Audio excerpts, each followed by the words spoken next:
You ask Tiger to solve.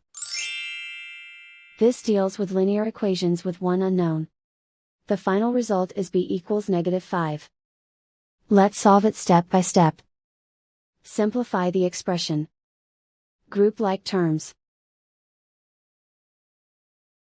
Simplify the arithmetic. Group all constants on the right side of the equation. Add 1 to both sides. Simplify the arithmetic.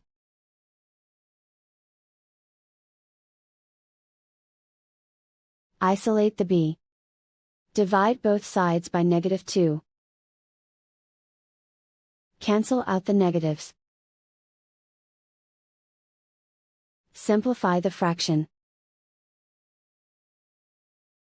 Move the negative sign from the denominator to the numerator.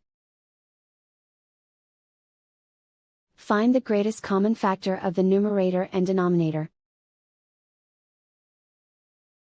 Factor out and cancel the greatest common factor.